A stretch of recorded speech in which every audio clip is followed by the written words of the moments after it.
The stars beyond the atmosphere of the conquered council's central station were cold and distant, but to Jara, they had always been just points of curiosity.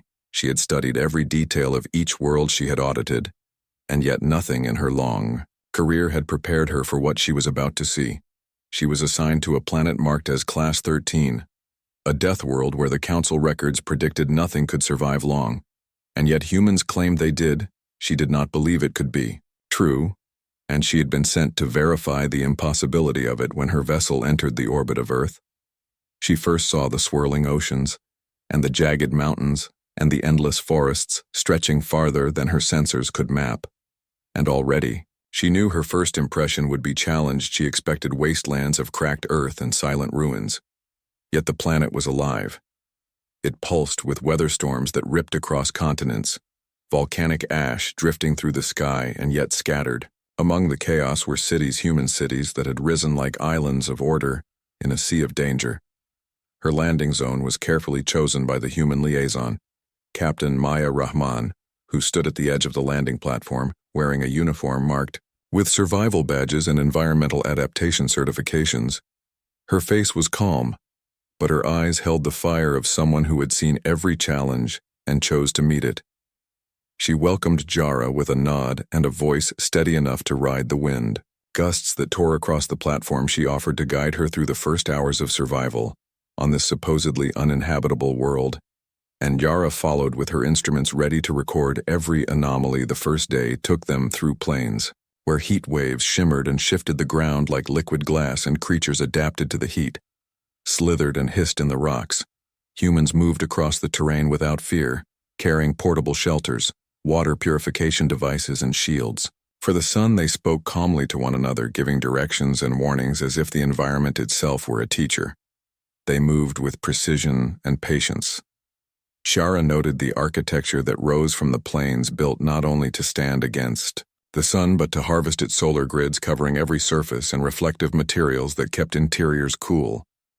Even as the surface scorched beneath her feet, she could not help but feel a growing sense of disbelief and admiration as the humans worked as one unit to survive. She witnessed children being led by their parents across a river swollen with recent rains. They carried them on shoulders and in harnesses, crossing stones slick with moss and fast-moving water, and the children laughed, as if danger were simply part of a game and not a threat. And the laughter only made Jara question her own assumptions more.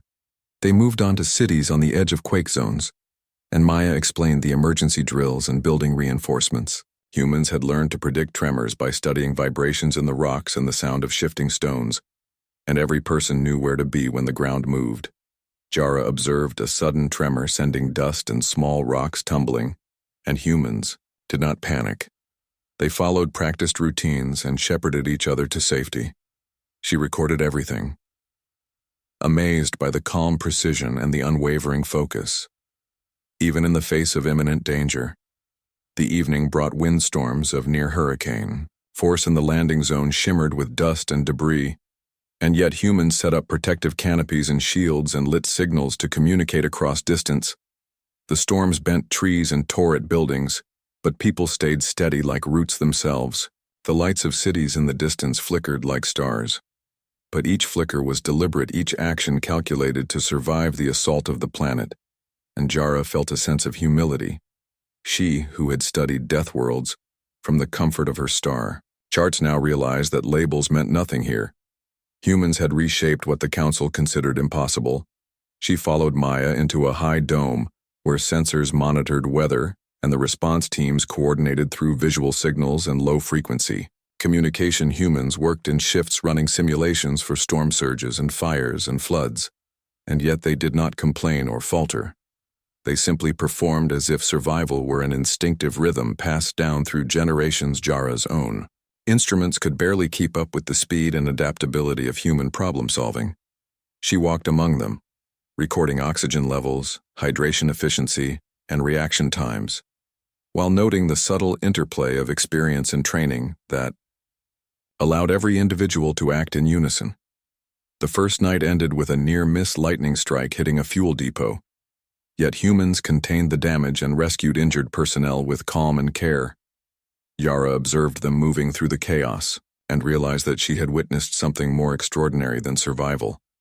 She had seen a species that treated every threat as an opportunity to strengthen itself, and when she finally returned to her temporary quarters, she stared out at the turbulent night sky. She knew that her report would say impossible, but she also knew her own eyes could not lie.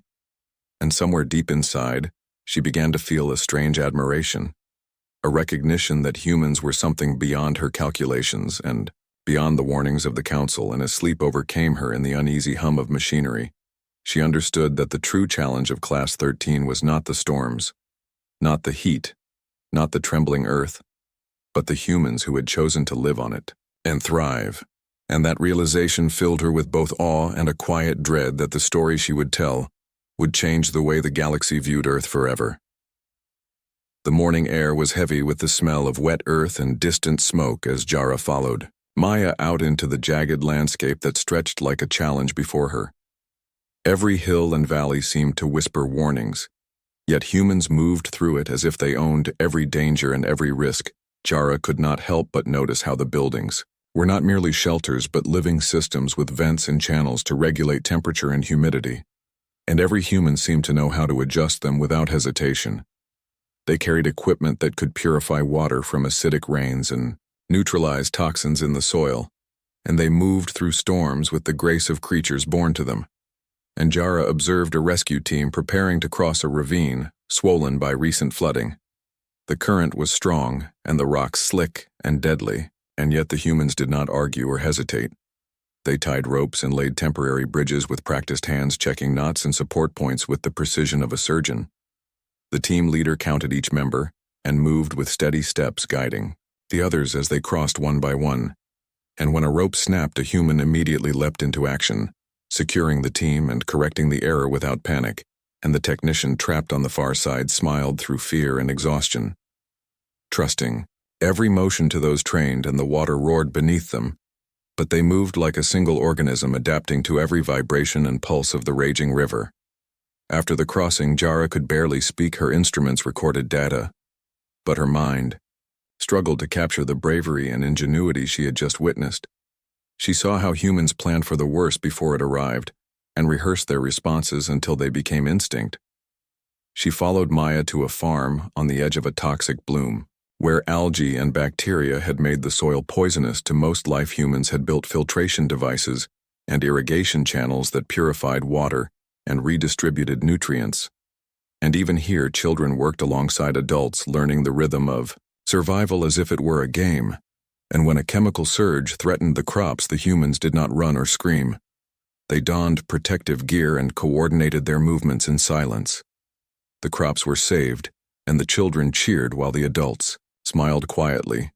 And Jara realized that every danger was a lesson, and every lesson was an opportunity to improve.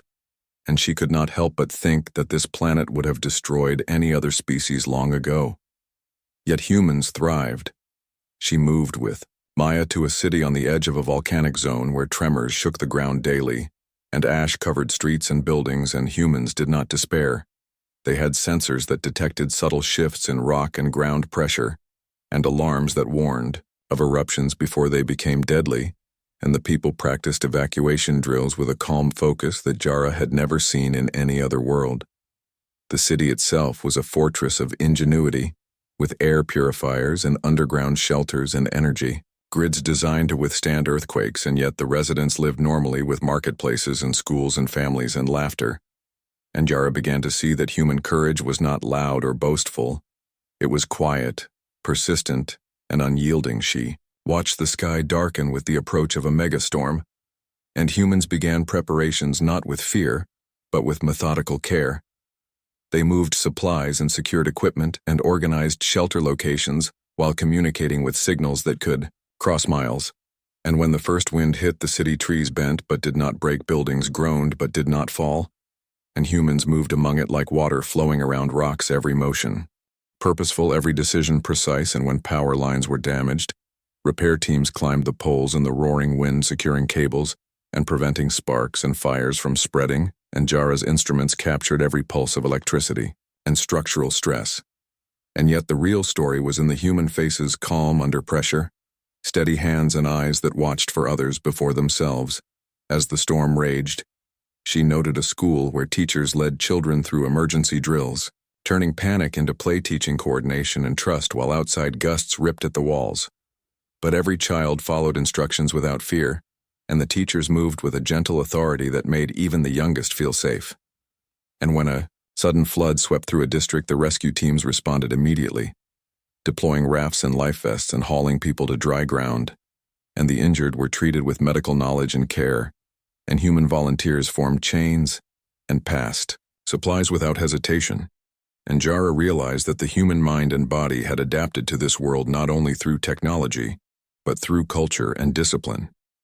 And she began to understand that the Council's Class 13 rating measured danger, not resilience, and that humans had rewritten the rules of survival by sheer will and cleverness.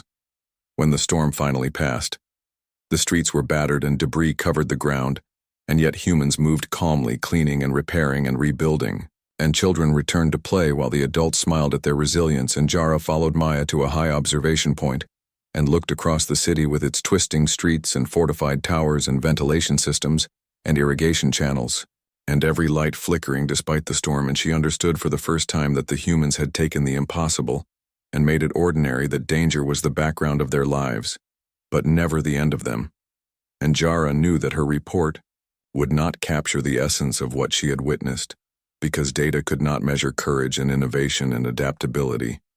And yet she felt it in every breath of stormy air, every calm glance between humans, and every small act of care that defined their survival. And she felt a strange warmth in her chest, a recognition that she had not come to a death world, but to a forge, a crucible where humans tempered themselves against the harshest conditions in the galaxy. And when she finally retired to her quarters, exhausted and dripping from the storm and her instruments full of numbers, she understood that her mission had shifted. She had not come to audit humans. She had come to learn from them, to see how a fragile species could become unstoppable in the face of nature's fury. And as she drifted into uneasy sleep, listening to the distant howl of winds and water, she realized that Class 13 was only the beginning of a story, that the galaxy had yet to read a story written by humans in sweat, courage, and quiet defiance that refused to be measured by charts or sensors. And she understood that her journey had just begun, and the pages of her mind would carry the lessons she had witnessed to a future that no one else could imagine. Jara woke to the low rumble of the planet beneath her feet, and she could feel it vibrating through the floors of the observation dome. Every tremor reminded her that Earth was alive and dangerous, and yet humans moved among its fury with a calm she could barely understand today. She would accompany Maya to a volcanic outpost several hours from the city, a facility designed to study molten flows and seismic activity, and humans had built it where no sane species would dare approach. The ground trembled as they descended in a transport that clung to magnetic rails, hugging the jagged cliffs, and every turn revealed rivers of lava, glowing orange and red against the blackened rock, and ash fell like snow. But humans wore protective suits and respirators and instruments that filtered the air while monitoring every parameter of their health. Jara's scanners recorded the radiation levels and temperatures and chemical composition of the ash, and still humans moved with a rhythm, as if the fire itself respected their determination. When they reached the outpost, Maya led her through reinforced corridors with vents that expelled toxic fumes and walls lined with sensors that monitored magma movement, and Jara marveled at the intricate dance of technology and human skill. Every panel and dial designed to predict the next eruption, and humans studied the readings, constantly adjusting barriers and emergency channels and evacuation routes. And when a sudden tremor shook, the facility alarms sounded in low-frequency vibrations that humans could feel through the soles of their boots, and they responded immediately, securing lab equipment and guiding younger scientists to reinforced chambers. And Jara watched as one human technician caught a falling instrument and calmly reset it in a fraction of a second, as if instinct alone guided her hands outside the windows. The lava rivers shifted and threatened to breach containment channels, but humans had anticipated the patterns decades before and diverted flows using heat-resistant barriers and strategically placed conduits. And when a small explosion threw debris into the air, they moved without panic, protecting one another and ensuring no one was harmed. And Jara could not take her eyes off the precision of their coordination. And the courage that fueled every motion, the scientists explained their work to her, studying how the planet's molten veins shifted and understanding how humans could harness knowledge to survive and thrive. And she realized that on Earth, survival was not simply avoiding death, it was understanding it, predicting it, and using every tool and skill to turn it into opportunity. She followed Maya deeper into the heart of the outpost to a monitoring station perched on a cliff above an active lava flow sensors, recorded temperatures beyond what her own species could endure. And she noted the adaptability of humans, their suits capable of withstanding extreme heat and pressure. And yet they moved like dancers in a performance with life. As the rhythm, the team leader spoke to her about the importance of constant vigilance and rehearsal. And Yara understood that every human here had been trained for decades to anticipate danger and act without hesitation. They ran simulations for every scenario, from roof collapses to lava surges to gas explosions, and every member of the team knew their role as if it were written into their very DNA.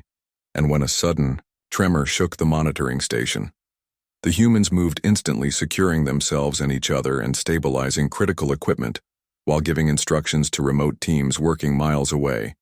And Yara could feel the tension, but there was no fear, only focus. The outpost was a testament to human ingenuity and resilience, and she understood that this was not just survival, but evolution in real time. And as the day wore on, ash clouds rolled in and obscured the sun, and yet humans did not slow their pace. They navigated the treacherous terrain using instruments and experience.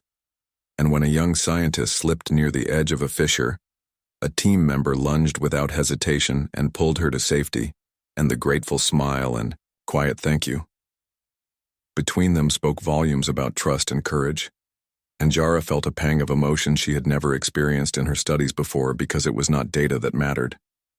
It was the connection between humans, their willingness to face unimaginable danger not for glory, but because survival was their bond. As night fell, the lava glowed brighter, and the tremors grew stronger, and humans worked in shifts, taking turns resting and monitoring equipment. And when a massive eruption sent molten rock cascading down the cliffs, they activated diversion channels and protective barriers and moved to safety zones. And Yara watched the eruption light up the night sky and realized that Earth itself seemed to respect their presence, that somehow the planet had become a crucible, not of death but of mastery for those who refused to yield. And when she finally returned to the city with Maya, the streets were quiet, but alive with subtle activity. Humans were repairing storm damage and preparing for the next challenge, and children played cautiously in protected areas, as if danger were a familiar friend. And Yara reflected on all she had seen. Humans were not just surviving, they were thriving, shaping the chaos around them into order and opportunity. And she understood that her mission had shifted yet again. She had come to verify impossible claims, and instead, she had witnessed a species that had learned to dance with danger, to anticipate the fury of a Class 13 world, and emerge not just intact, but stronger. And she knew that the story she would take back to the Council would change the perception of humanity forever. But she also understood that words alone could never convey the courage, the ingenuity, the quiet defiance that defined life on Earth. And as she drifted to sleep in the hum of machinery and the distant rumble of lava and wind, she realized that every challenge she had witnessed had prepared her for the true test, the moment when she would see humans face a threat so severe that even their ingenuity and courage would be pushed to the edge. And yet even in that moment she knew they would not falter, because survival was not just instinct, it was identity, it was culture, it was the very essence of what it meant to be human. And somewhere deep inside she felt a strange exhilaration, a recognition that she was witnessing something that no other species in the galaxy could understand fully. And as the volcano rumbled beneath her quarters, she closed her eyes, knowing that tomorrow would bring new trials, and that she would continue to learn from the humans of Earth, the greatest Class 13 survivors, the most improbable and remarkable species she had ever encountered. The sky darkened suddenly with a blanket of thick clouds that seemed to press down on the Earth, and Yara felt a strange vibration beneath her feet, unlike any tremor she had measured before. The wind picked up with a force that bent trees and tore at rooftops, and humans moved swiftly through the streets, their faces calm and focused as they coordinated emergency teams and assessed the damage. And every step revealed the efficiency of training passed down. Through generations, alarms blared warning of flash floods and landslides and electrical failures. But humans moved without hesitation, guiding children and the elderly to reinforced shelters and securing critical infrastructure. And Jara followed, Maya through a labyrinth of streets that were quickly transforming into rivers of mud and debris. And she could see that humans had anticipated the disaster. The drainage systems were activated, and barriers deployed to divert water and prevent collapse, yet the sheer magnitude of the storm challenged even the most prepared sections of the city. And as a building partially collapsed, a team of human engineers sprang into action, lifting debris and forming protective shields around trapped civilians, their hands steady, their eyes sharp, and Jara marveled at the instinctive coordination she could see in every motion. She realized that on Earth, danger was never fully preventable. It could be mitigated, but it could never be ignored. Humans had adapted to that reality, and now she witnessed the ultimate test of that adaptation. A massive landslide thundered down the mountain slope toward a residential district, and humans in the path immediately sprang into action, setting up emergency signals and evacuation routes and using drones and sensors to locate those who could not move on their own. And Jara saw volunteers form chains, passing supplies and lifting the injured with precision, and without panic the leaders directed everyone in an intricate ballet of survival. Every command precise, every decision calculated, and when a house began to collapse, a father grabbed his children and ran while neighbors and rescue teams created a human barrier to ensure they were not swept away, and the earth shook and roared. Yet humans moved as if in unison with the chaos. Each step measured, each breath controlled, and when a temporary bridge over a flooded street threatened to buckle, a team of engineers stabilized it by securing ropes and weight distribution while shouting instructions in clear, concise tones. And Jara realized that these were not extraordinary individuals. These were ordinary humans, trained to extraordinary levels by necessity, by culture, and by choice. And as the storm reached its peak, wind and rain tore through the city, and Jara watched a hospital surrounded by rising waters. Humans inside coordinated with teams outside to move patients to higher floors, and the medical staff maintained calm, authority giving instructions and reassurance. And when power failed, generators were activated instantly and critical systems maintained without interruption, and outside emergency crews worked tirelessly in waist-deep water, carrying medical supplies and food and water to those stranded. And Jara recorded every pulse of effort, every flicker of human determination. And she began to understand that survival here was not a simple act of living. It was a constant performance, a testament to intelligence and willpower working together in harmony. And when lightning struck a communication tower, teams immediately mobilized to repair cables and maintain contact with distant districts. And Jara followed a rescue squad through a maze of fallen trees and power lines, and they moved silently but efficiently, carrying people to safety. And she realized that trust and training had created a network stronger than any material barrier. Humans relied on one another instinctively, knowing that failure was not acceptable. And when a small child became separated in the flood, a volunteer plunged into the current without hesitation and guided the child back to safety, her movements precise and fearless. And when she emerged dripping wet, Jara could see the relief in the eyes of the family who embraced her, and every action seemed to ripple through the city, inspiring others to move with the same courage and precision. And Jara thought of every previous observation she had made about human ingenuity in storms, earthquakes, volcanic eruptions, and now she realized that this was different. This was not survival against one isolated danger. This was survival against the compounded fury of nature itself. And humans rose to meet it with methods she could barely comprehend. And when she returned to the observation dome with Maya, she saw the city slowly regaining order, despite the devastation, and volunteers coordinated cleanup and repairs, and children were reunited with their families, and every human who had acted without hesitation now moved to support those whose strength had been spent. And Jara understood that humans had created not only technology and strategies, but a culture of mutual support, a civilization in which courage was contagious and responsibility shared. And as she processed the data, she realized that any council report would reduce this to numbers and percentages, and fail to capture the essence of what she had witnessed. The heart of humanity was visible, not in statistics but in action, in courage and calm defiance against the overwhelming forces that would have obliterated any other species. And as night fell, the storm subsided, leaving rivers of mud and broken trees and buildings battered. But still, standing, humans moved through the streets assessing, rebuilding, and helping one another without complaint, and Jara could not help but feel awe in the depths of her being. She had come as an observer, but now she understood she had become a witness to the extraordinary, a species that had mastered survival not only through tools but through shared purpose and indomitable will. And as she finally rested, she knew the storm was a lesson, not an anomaly, and that tomorrow would bring new challenges, new tests of resilience. And yet she also understood that humans would not falter, that the very essence of their existence was a refusal to yield, a determination that no Class 13 designation could define. And somewhere in the shadows of the city, Jara felt a stirring within herself, a recognition that she had seen not merely survival, but the proof that a species could rise above every expectation, every danger, and turn a world of death into a testament of life. And she closed her eyes, listening to the gentle hum of generators, the distant cries of birds returning, and the quiet footsteps of humans moving through the mud. And she knew that even if the galaxy doubted them, humans had already proven themselves unstoppable. The true story of survival was written not in data, but in action, and courage and humanity had written it across every broken street and flooded building. And Jara felt herself humbled and exhilarated and ready to witness whatever came next. The morning broke with an eerie stillness that belied the chaos of the previous night, and Jara could feel the tension in the air as she moved through the city with Maya.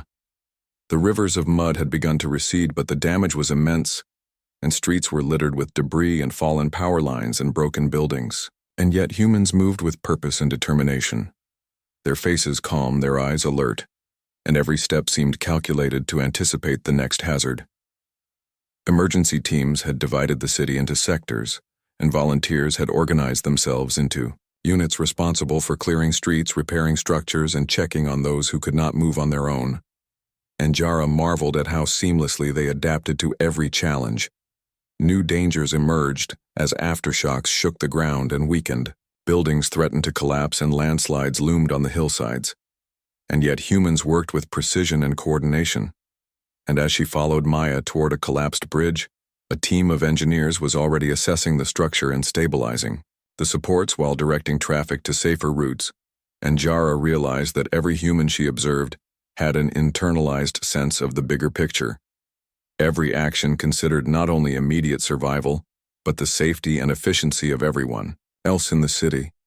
And when a sudden tremor shook a tall apartment building, a rescue team immediately deployed ropes and pulleys to evacuate the residents. And Jara watched as a mother and her children were guided safely down, while volunteers maintained a human chain to catch anyone who slipped. And outside, the wind shifted and dark clouds formed over the hills, signaling another approaching storm, and humans did not hesitate. They prepared protective barriers and reinforced roofs and secured loose equipment. And as the rain began to fall in heavy sheets, teams moved through flooded streets, delivering food, water, and medical supplies to those stranded. And Jara followed a squad into a partially collapsed school where dozens of children had been trapped. The rescue team worked in perfect coordination, directing the children to safe zones and calming their fears. And when a section of the roof threatened to fall, a young engineer risked himself to prop it up with beams and supports, and the children watched in awe as one human acted without hesitation, while others continued guiding them to safety. And when they emerged soaked and exhausted, the children clung to their rescuers and smiled in relief. And Jara realized that trust was the backbone of every action here. Humans trusted one another completely, and that trust allowed them to act decisively and without fear. And across the city, other simultaneous disasters unfolded. Volcanic vents that had been dormant for centuries began to release clouds of smoke and ash, and humans in those districts immediately activated emergency protocols, sealing vents and monitoring gas levels and coordinating with teams in safer areas to distribute resources. And Jara followed communications as the network of humans remained unbroken, despite the compounding crises. And when a flash flood rushed, Through a canyon leading toward residential areas, humans had already set up diversion channels and constructed temporary levees while rescuing those caught in the water. And as she observed a young man carrying an elderly woman through chest-deep water, she felt the enormity of the human spirit in action. It was not bravery for glory. It was instinct honed by culture and necessity. And everywhere she looked, humans were improvising tools and devices to meet the impossible conditions, climbing unstable walls to rescue trapped individuals, building temporary bridges from fallen trees and cables, and using vehicles and drones to navigate flooded streets. And when communication lines failed, teams switched to visual signals and runners to relay messages, and Jara realized that adaptability was as essential as courage on this planet. And when a second landslide threatened a valley, she watched engineers and volunteers create rapid barriers using sandbags and rocks and guide livestock and people to higher ground, and every decision was made in seconds, and yet there was no chaos, only efficiency and trust and cooperation. And as the night fell, the storms intensified and the ground shook and lava vents spewed molten rock in distant districts, and humans continued their work tirelessly, alternating shifts, resting only when absolutely necessary, and even then, monitoring instruments and communication channels. And when a building threatened to collapse, a team formed a human chain to evacuate everyone inside while reinforcing beams and supports, and Yara felt a mixture of awe and disbelief that any species could coordinate so flawlessly under simultaneous threats from earth, wind, fire, and water, and every small success was celebrated silently with nods and smiles, and every failure met with immediate analysis and adjustment for the next challenge. And in the observation dome, Jara documented every movement, every decision, every improvised solution, and she began to realize that humans were not merely surviving the Class 13 dangers, they were mastering them, continuously learning from every event and teaching one another in real time. And when she looked at the exhausted but determined faces of the volunteers, she understood that this was more than instinct or training. This was identity. This was culture. This was the essence of humanity refusing to yield, regardless of odds. And in the distance, a volcano erupted, sending plumes of ash and fire into the night sky, and a flash flood roared down a riverbed while aftershocks rattled buildings, and yet humans responded instantly, adjusting plans and moving resources to where they were needed most. And Jara knew that the galaxy had never seen anything like this, that a species could face so many simultaneous disasters and act not in panic, but with clarity and purpose. And she felt her admiration deepen with every passing moment, knowing that every action here would be remembered not as mere survival, but as a lesson in courage, ingenuity, and collective spirit. And as she rested that night, the storm still raging outside, she understood that tomorrow would bring new challenges, new hazards, and new tests. And yet she also knew that humans would continue to rise to meet them because their resilience was absolute and their spirit unbreakable. And somewhere in the darkness of the city, she felt the pulse of life, stronger than any tremor, stronger than any flood, stronger than any eruption. And she realized that humans had not only conquered their world but had transformed the concept of survival itself into an art of relentless determination and harmony. And she closed her eyes, feeling both humbled and exhilarated, ready to witness the next impossible feat of the inhabitants of Earth. The sun barely rose over the jagged horizon, and the air smelled of smoke and wet earth, and Jara felt a sense of anticipation, unlike anything she had recorded before. The previous night had left scars on the city, and yet humans were already moving through streets and alleys and mountainsides with a rhythm that seemed almost unnatural. In its perfection, every person had a role, every movement calculated yet fluid. And she followed Maya as they navigated through partially collapsed buildings and fallen bridges, and people carrying supplies and children and the injured passed by without hesitation.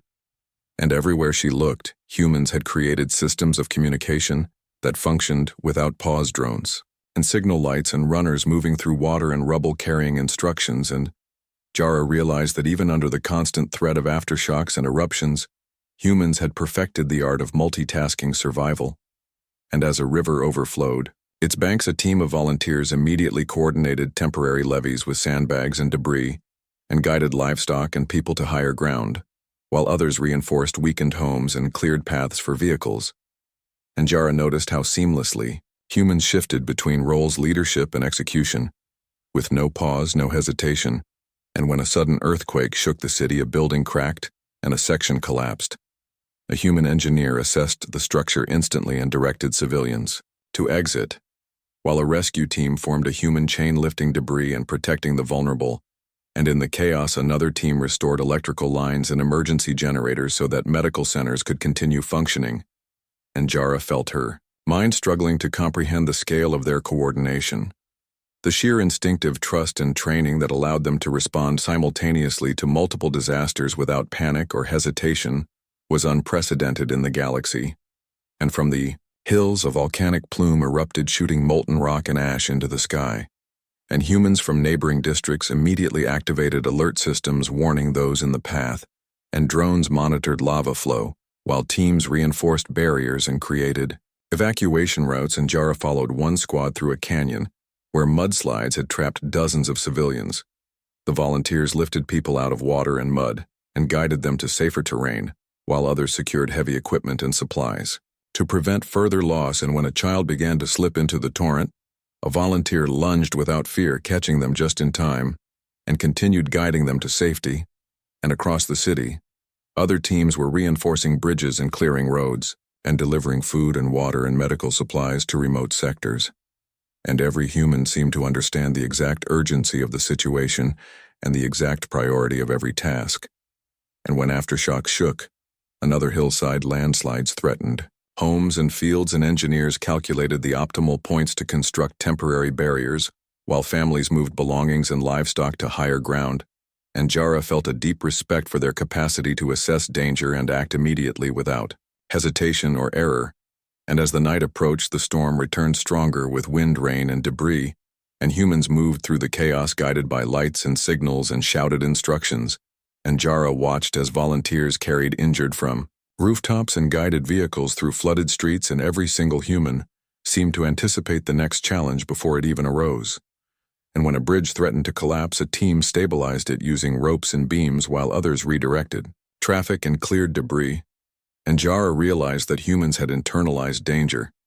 They had become an extension of the natural forces around them, reacting in harmony with chaos rather than against it.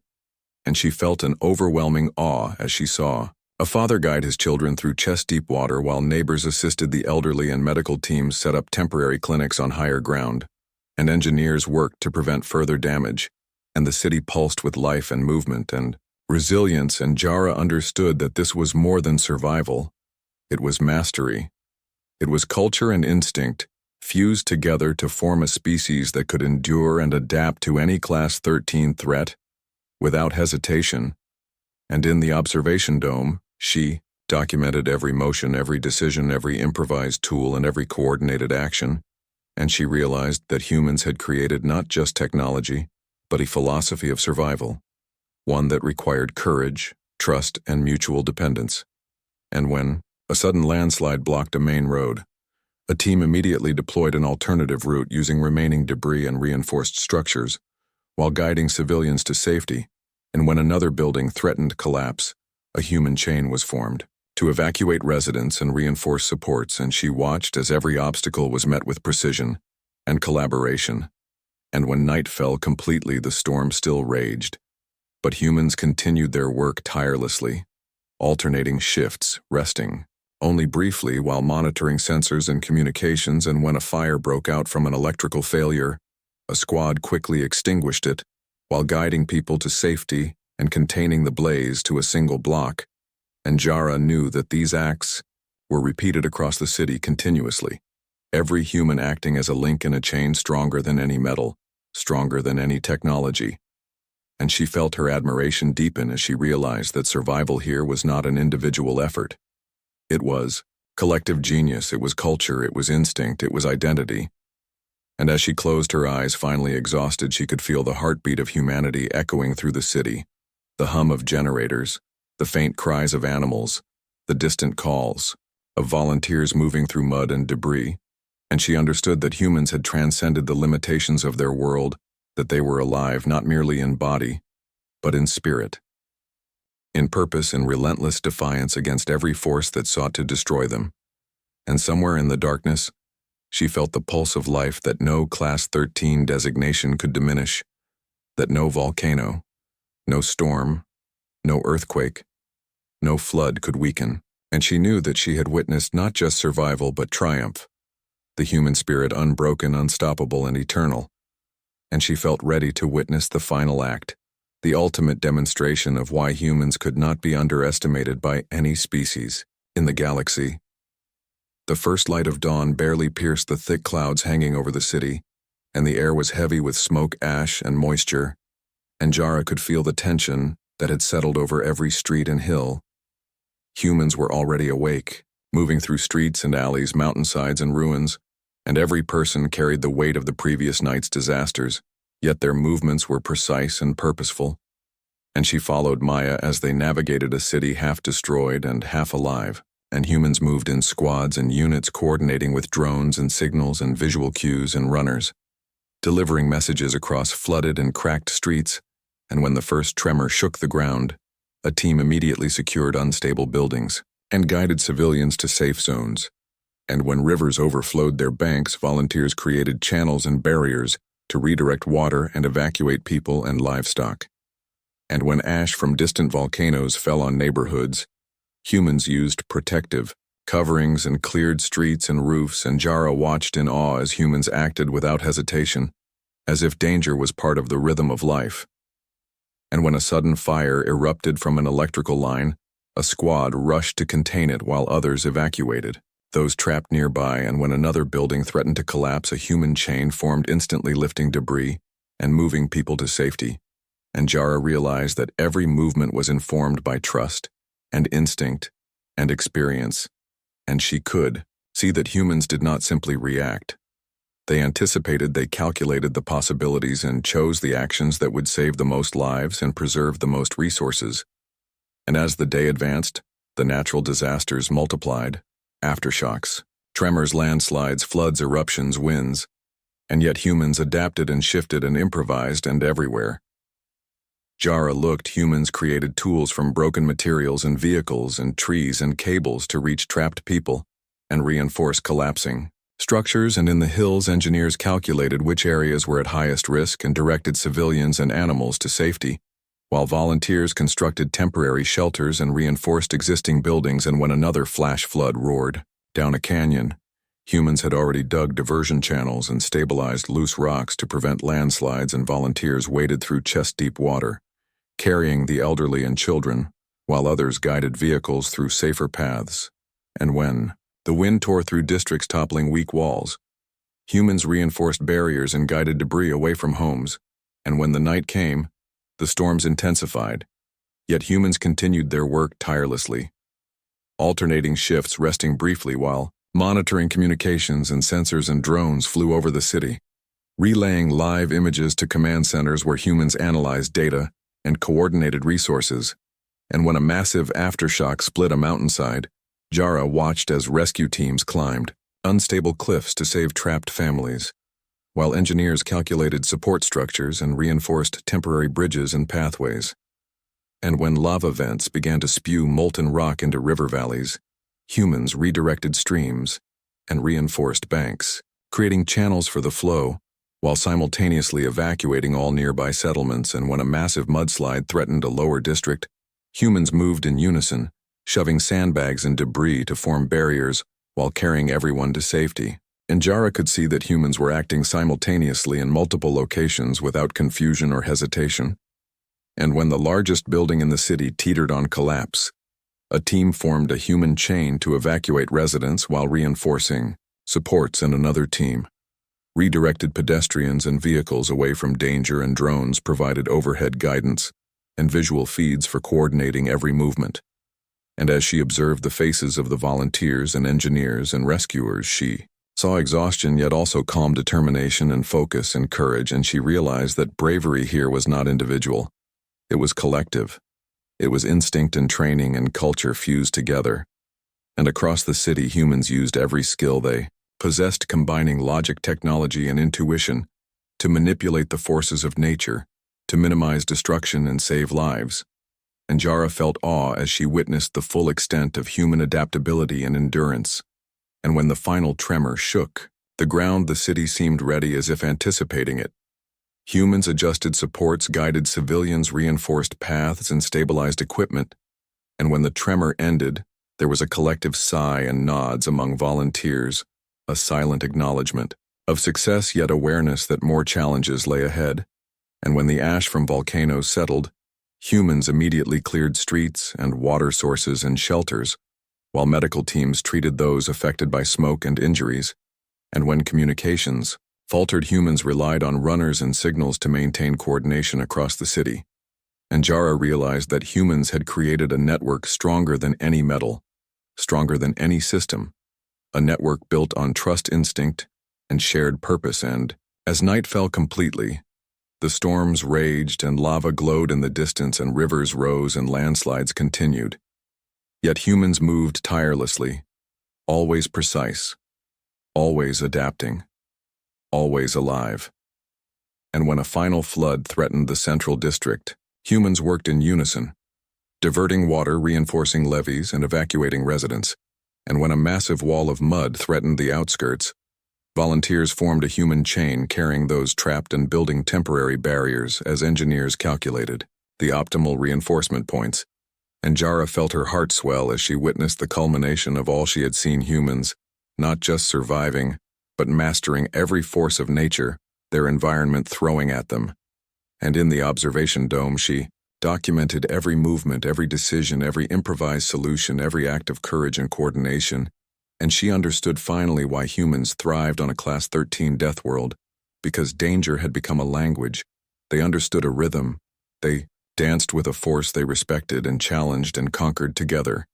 And when the storms subsided slightly and the tremors diminished, the city was battered yet alive, and humans emerged from their shelters and rubble, tired, hungry, soaked, but smiling and checking on one another, helping neighbors, distributing supplies and repairing equipment.